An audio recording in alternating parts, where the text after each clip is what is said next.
નીચે છે ને બરફ અને એમાં મીઠું નાખવામાં આવે છે જેથી કરીને કુલ્ફી જામે. તો જ્યાં તમને દેખાય છે એ બરફના ભાગ છે અને આ જો અને આ પછી આની અંદર પેક કરી લેવામાં આવે છે. આ કુલ્ફી કેમાંથી બને? કેમાંથી બને? દૂધ, માવો, હા હા કાજુ બદામ હા હા નાખવાનું.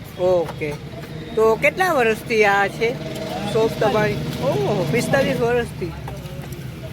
તો અમારા બાળપણમાં પણ આ જે કુલ્ફી છે ને એ બહુ પ્રખ્યાત હતી.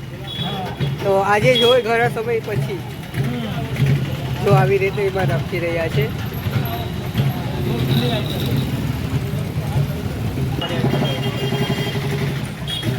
જો આવી રીતે કાઢી રહ્યા છે. જો આવી રીતે માવા નખાઈ રહ્યા છે. શું? ચંદુભાઈ. ચંદુભાઈ. અને તમારું? હરિભાઈ. કુલ્ફી આપણી આવી ગઈ છે. તો હવે મિત્રો તમને ટેસ્ટ કરીને કહીશ.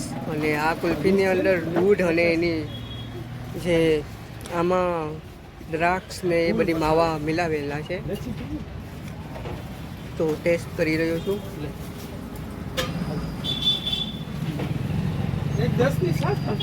મીઠીને આવી રહી છે સ્વાદ મીઠો. તો જ્યારે હું સ્કૂલમાં ભણતો હતો ને ત્યારે આ કુલ્ફી 3 રૂપિયાની મળતી હતી. રૂપિયાવાળી સાદી, પછી 2 વાળીમાં ખમણ નાખીને આપતી અને 3 વાળી દ્રાક્ષ ને કાજુ ને પિસ્તા નાખીને આપતા. અત્યારે આનું 20 રૂપિયા થઈ ગયો છે. 15 વર્ષથી અહીંયા આવો છો? ઓહો, સ્પેશિયલી આ કુલ્ફી ખાવા? ઓહો, તો તમને સ્વાદ કેવો લાગે છે? 15 વર્ષ પહેલાં પણ એવો જ લાગતો?